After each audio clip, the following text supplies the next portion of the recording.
What's up, people? I'm Yoru. This is Inside the Vibe, episode 9. I'm here with Sudxn the Yoru, baddie. Hey y'all. All right. I'm gonna let you introduce yourself to the people, what you do, what you're into, and we can get going. Like he said, this is Sudxn the Yoru baddie here, tapping in with you guys. We're on Inside the Vibe. I make music. I like to consider myself a all-around artist. I'm giving you house, I'm giving you Afro, I'm giving you vibes all around. So I'm a rapper. Okay. I don't know, it's just good music that make you move. There ain't no better music than that. So you said you rap. Yes, I do. I used to rap. Oh, Like, really? I did. Like, not like professionally or in front of anybody else but myself. But I do remember when I was in 6th grade, went to a Christian school, one of 5 black kids. And my parents, I still remember the CD. It was called Christ Movement. And there was 3 tracks on the album. Don't remember the album, but me and my brother performed. And they had us rapping with our pants sagging and do-rags in front of white people. And I thought I was like leading the revolution. I thought I was making MLK proud. We didn't win. And we maybe got honorable mention, which I thought was racist. But when I look back, I don't think we were that good. So I think that was the beginning and end of my rap career. But I think everyone in some capacity always thinks they can either rap or do music. But Yeah. you actually can. I actually can. And you know what solidified that for me was when I made my first song, I was in 7th grade. I brought it back to school and they were like, yo, you African at that time. It's not a cool thing to be, you know what I'm saying? So I bring that. It wasn't. Yes, I knew I was fired Wow. since then. So that's nothing like my experience. So they actually liked what you. They loved me. High Okay. school talent shows, like I was killing that.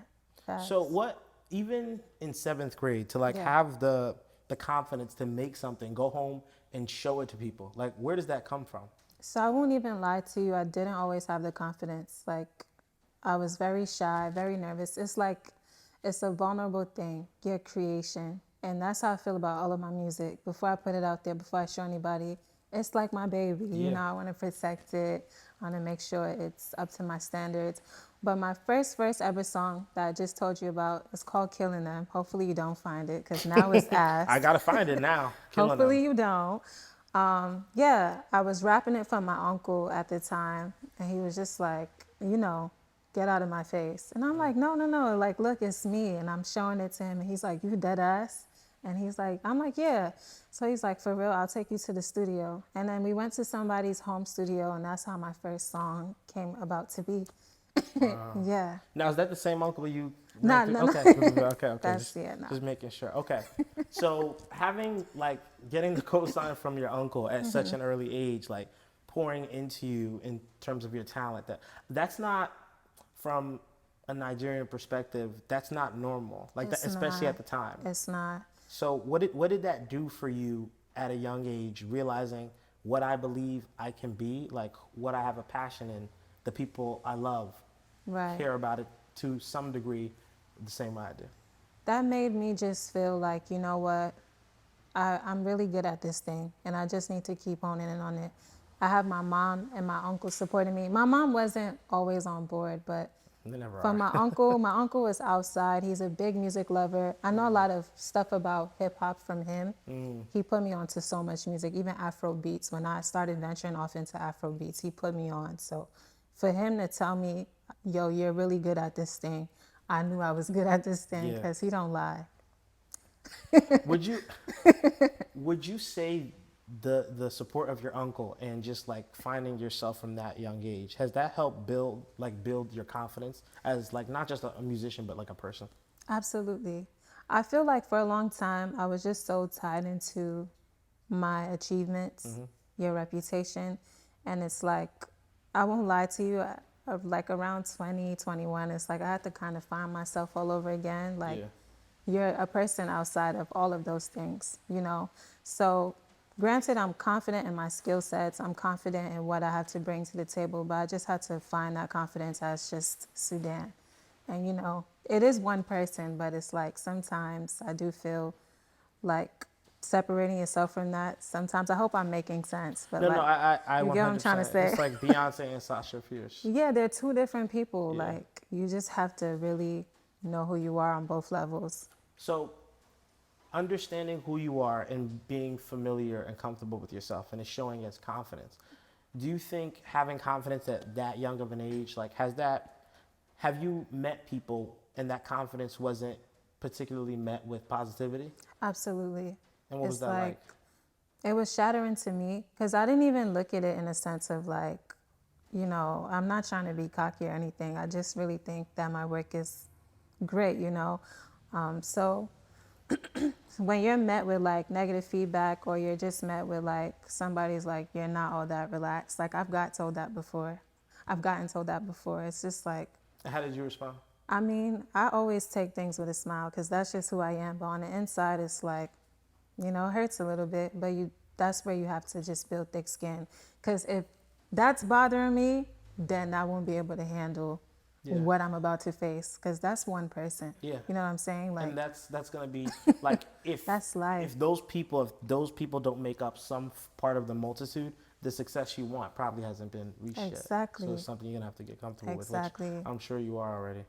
Different strokes for different folks. Exactly. Like, I'm probably not their cup of tea, and that's okay. Yeah, and I don't think any musician makes music that For everyone everybody. will love. Right. Like there's some people who prefer Mike over Prince or Drake over Kendrick or Jay over Nas. The list Right. goes on and on. So Right. I think understanding how you fall in that is very part of the confidence that you're now building. Right. In making music and kind of figuring out the sound you want to portray and the story you want to tell as Sudxn the Yoru baddie, when do you feel your most authentic self? My most authentic self, present day. Yeah. I record in my apartment and I record in my closet. I feel like I could do the craziest things versus like being in the studio with an engineer. You might want to try something like, oh, this guy might think I'm weird. Or like, I feel very authentic recording by myself because there's no limits. There's no ceiling. Do you think that's something that you'll always do? Like, do you record with engineers or you solely just in the studio by Now yourself? I be by myself. And since I knew how to since I've learned to do it myself, I love it. Like I can do this thing 50 million times. I'm not on anybody else's time. It's just me here. I love it. Do you mix your own music? So I actually don't. My producer, Malik, I work with two producers closely. One is in Dallas, one is in Nigeria. But yeah, I just send them my vocals and they mix it for me. But thank God they understand me. So it's like I don't have to really explain myself too much. So in terms of kind of creating in a space that you feel comfortable that is your own, do you think only creating in that space affects the music positively or negatively? Absolutely. Like in terms of, I'm not really somebody, I'm a homebody more. So it's like you can't really talk about much if you don't give yourself something to experience. Yeah. Right. I feel like you really need to go outside and live life. And that's something I'm still trying to do. Yeah. Go outside, go allow yourself to experience new things because you'll have more to talk about. Exactly. So yeah, I would say a lot of my music is like escapism or what I think of something or what I think something is like. But it's like, imagine if you actually go get that experience and then you put it in a song. That's fire.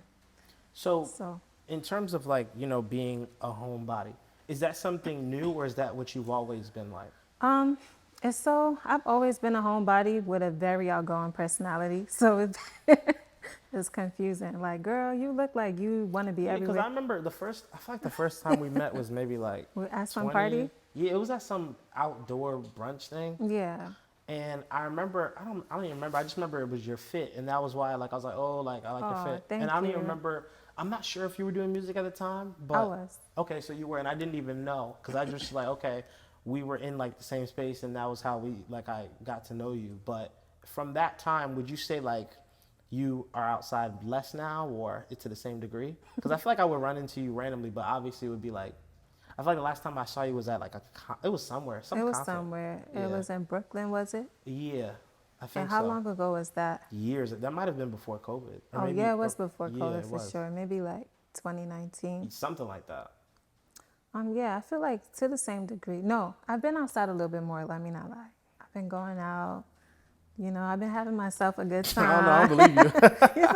I I don't believe you. I've been going out, but Okay. now that I'm really just focusing on my upcoming EP, I've just Okay. kind of sat down And what's and the focused on that. name of the EP? Do It's you have a called name? the Juicy Era because I'm Juicy stepping Era. into the juicy era of my life. Okay.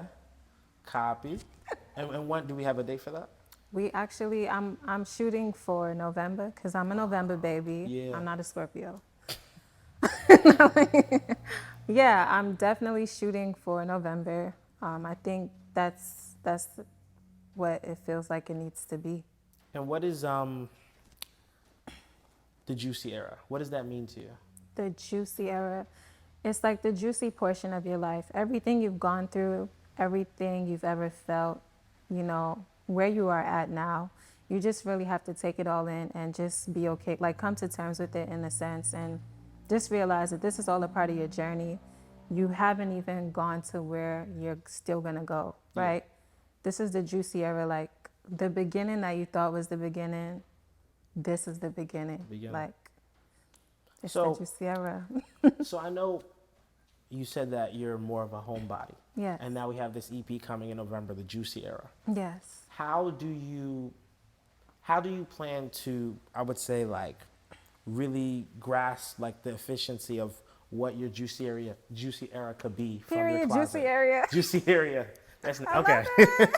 Look what you got me saying. He said juicy area. Your juicy era, right? How do you plan to really do you think your most efficient use of that era would be, just being in your closet recording music? Like in terms of what you're gonna speak on, how are you actually gonna live that in your everyday life? I feel like once I put that out, it's like not once, I'm already trying to live it now, but it's just like in terms of, damn, I need to find my words. No worries. Okay, let me search for them real quick. No, but seriously, it's just taking things with like a grain of salt, living your life and not caring. It's like, it's easier said than done. Absolutely. It's easier said than done. It's easier said like to not try to seek validation. The juicy era is just about being unapologetic, loving yourself. Every flaw, everything you don't like it's you. It's you. You know what I'm saying? The only Yeah. person you have to prove yourself to is yourself. And that's really where I'm at right now. So you speak on proving yourself and like being your authentic self, living Yeah. in who you are and embracing that. Yeah. Do you ever suffer from imposter syndrome? I have. I definitely have. Like, and it's something I realize now. Like, sometimes before, I've been in spaces and I probably felt like, am I good enough to be here? You know what I'm saying? I would have those type of thoughts. And I'm just like, you're here for a reason. They asked you to be on this panel for a reason. They asked you to speak because they want to hear what you have to say. You deserve to be here. So when those intruding thoughts come in, I just shut it down. Like, they wouldn't have asked you to be here if Yeah, if absolutely. you were meant to. You have something to add. Absolutely. And I think we all, to some degree, no matter what level of success we find ourselves with, combat imposter syndrome, especially like as your dreams become more realized, because it's like, okay, I've thought about this in my head. I've been in my room writing, journaling, kind of bringing it to life in my head. But now that it's coming, it's like, am I really worth my vision coming to life? Like, why me? Why not someone else? Why is my dream being realized? So do you think that shows up in the music for you, the imposter syndrome? The imposter syndrome before. Okay. Before, not now. Before, I started off rapping, and that's what I love to do.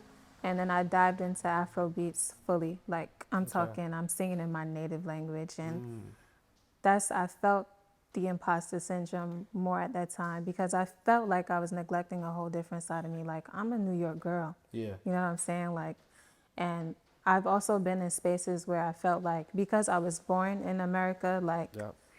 going to Nigeria, they didn't probably think I was authentic because I'm not living there. I'm not, experiencing what it's like day to day. I'm just coming in to promote my music, and it's like, we don't want to hear nothing you have to talk about. Yeah, you no, know? I think, we're both second generation, I think. Yes, Second I am. generation of Nigerians because our parents were born in Nigeria. Like, Yeah. that dynamic is something that I never fully, I would say, get comfortable with. Like, there's always a little, like, some spaces you get more comfortable and you think, okay, like, I'm seen as Nigerian. And then you go into another space and it's like what you thought was enough is no longer enough. No. So it's like you're always kind of proving that the blood that's in your veins is authentic. But And it's like, sometimes it's just never enough, and you have to be okay with, if I know who I am, then I can't go by the parameters or metrics of anybody else, because Yeah. me being Nigerian is me being Nigerian, or Exactly. wherever you're from. Like, I think regardless of where you come from, any second generation immigrant probably has that struggle to some degree, where you're trying to prove to your native, your kinsmen, or whoever you run into, that like I know these songs, I know this culture, I know I this speak slang, the language, I speak eat the language. food. Yeah, it's like It's not it's enough. like just these authentic native Olympics that never stop. So Honestly, yeah, I just have, yes. Like, you just have to once you tell yourself, yes, this is what it is. yeah, I'm sorry if you don't like it, or I'm sorry if you don't feel like that's a personal problem, it is. because this is who I am. So, imposter syndrome. Do you feel there are positive things you can take away from experiencing that? Yeah, for sure. You learn a lot having to deal with that, in terms of like, because when I'm in that feeling, I'm just reading, I'm observing a lot, and I'm Yeah. seeing how people conduct themselves. I'm seeing how people are asking certain questions. I'm learning that, like, well, I would have never thought to ask that. Yeah. So the imposter syndrome is helping me be like hyper vigilant. Yes. So I'm just like, okay, what, not to copy anybody, but I'm just in learner mode. Like, how are they moving? You know, Yeah. and I could take away some things from that.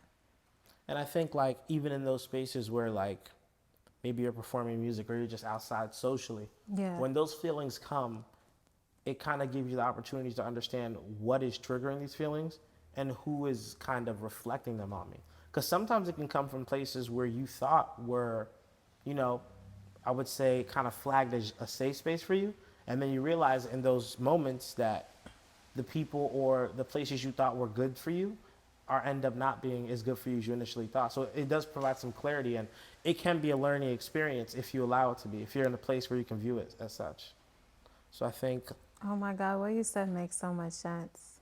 Have you ever experienced that? I want to ask you a question. imposter syndrome, absolutely. I feel like I experience that every day. Like, No. because I feel like there's like I think no matter where we are, there is things that we have better than other people. And sometimes I think about myself, it's like no matter how hard I work or whatever, I think, why is there a reason that you have friends or people you just look out in life, like, why is my life this way as opposed to that way? Like, it could be worse.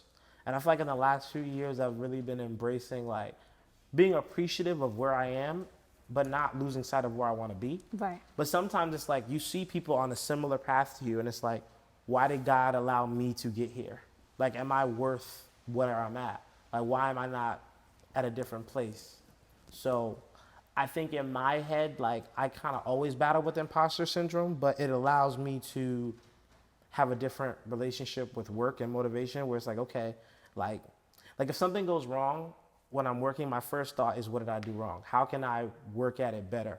And I think having a relationship with imposter syndrome, where I realized there was a time I would have dreamed to be in this space, that I kind of can never take it for granted. Mm-hmm. And I think that's how, like, for me, I kind of can take positives from imposter syndrome. But I love that.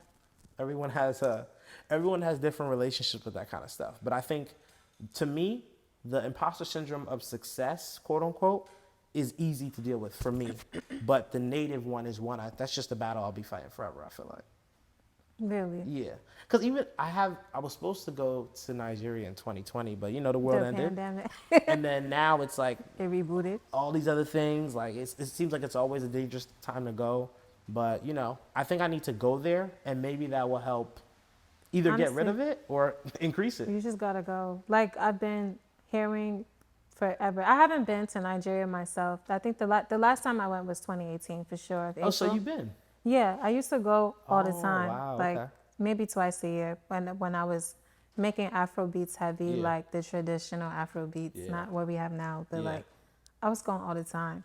And you think it's so scary. It's just really not. Like, it's really not. And Everywhere is scary. exactly. Even like when I go to other places, I'm like, I've gone to those places alone, but I think because your parents are your parents and they've been there, they kind of put like a narrative in your head that this place is so big and bad, but this place can't be more dangerous than the other places should have gone. Like there's a lot of places, parties I've been to where I probably shouldn't have been there. Exactly. But like you don't know because you didn't know I was going there. But you speak about Nigeria like it's the entrance to hell sometimes. Yeah, so, but I think they're just parents being parents. Yep. And my mom, I had a dream. I had a Oh, girl, I gotta love the dreams. I mean, sometimes it's like you love the gotta. That's where dreams. your intuition kicks into. Yeah. Like, no, let me listen to my mom. My mom had a dream, and me and my older sister, because of that, we didn't get to go to Ellis Island because she had a dream that one of us drowned.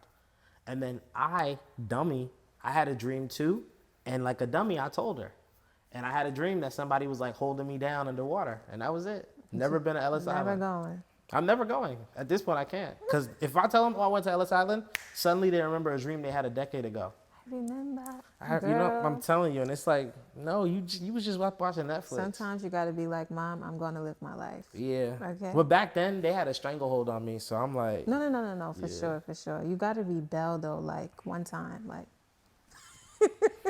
In a as respectful as you can. Oh no, I'm rebelled now. Like they don't. I mean, like, I mean, if they see this, I'm not. But I'm I try to be my own man when my parents aren't around. Yeah, send them your location. I don't do that. I do that. You send them your location? I send my mom because she'll keep blowing up this is where I am. This is where I'm gonna be. I can't share my location with anybody. My friends, they be hating that, but I don't. Really? I can't do that. Oh wow, I share it to whoever. Like I'm going here. I send it. So like that's friends, like my whole family. Not every friend. I have a few friends that I trust. So really like even like when you're in love, you share it with him too. Yeah, towards to the end of the day. Yeah, you don't need it all the time. So freaky bull. Got it. Okay. Like, oh, I'm going here, end of the day, I'll share my location with you. You don't tell them where you've been, just where you're going. Just where I'm Smart. going. Mm-hmm. Okay. So you said you made authentic Afro beats. Like that's kind of where you, earlier in your process, right? Yeah. So like when you were going and traveling to Nigeria, how was that, like, how did that feel, like putting your feet on the ground in a place that inspired the music you make? Has that changed the way, like your approach to making your music? Like going there or like kind of having experiences over there? I will say that's when I really started making music. Stepping on the. So that started it. That started it. I was always rapping. I've been to home studios, but like my first official song, Moving Body, is my first like song that's like a song. Wow. And even Mad Love, all those records. I shot Mad Love in Nigeria. Wow. Like, I can't wait to show you my YouTube. But yeah, like it just started the whole journey for me. I remember landing and I'm like, oh my God. I mean, I went when I was younger, but like as an older teen, I'm like, oh shit, like this is the home. I felt like a star. Wow. My family, Sudxn did it. Oh, Sudxn. And I just felt like, yes, I'm a celebrity. Yeah. Foreshadowing. Right. Foreshadowing. Right. That's cool. So, I mean, I can't even, I really need to go. Every time people tell me stories about it, I feel like my parents robbing me, but I got to tell my mom. You just got to go. Yeah. You just got to jump on the plane and just call them like, oh, I'm here. Then I'm going to give them God forbid. I don't want to give them an anxiety attack, but. I'm here. I can't even imagine what that phone call would be like. What? It'll be 5 minutes. You didn't tell anybody. I'm here. I'll talk to you my mom, later. she'll probably come. Sheesh. So, one thing, I would say, last thing that I have for you. When people think of Sudxn the Yoru baddie, what do you want them to, like, what do you want their perception of you to be? Not just the artist, though, like the other side of you as well. The perception of me. Yeah. I feel like I just have a very light spirit.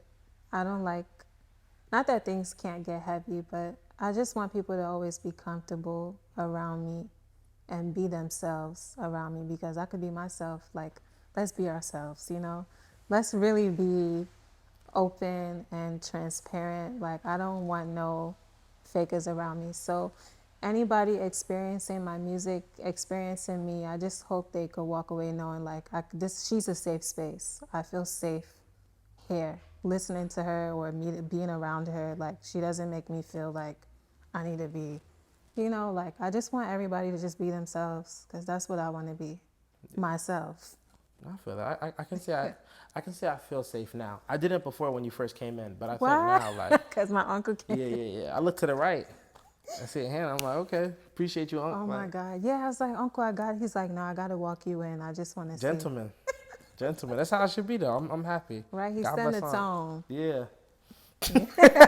So all the men need to, that's what you got to do. Oh, you in the market? Is that what you wanna? Are you in the Am I market in for the a man? market? I mean, if it comes, it comes. But Yeah. I mean, it is getting cold a little, you know. it's getting cold. But you know, that never really skewed. If it's not working, it's not lining. I That's don't care true. if it's a 0 degrees outside.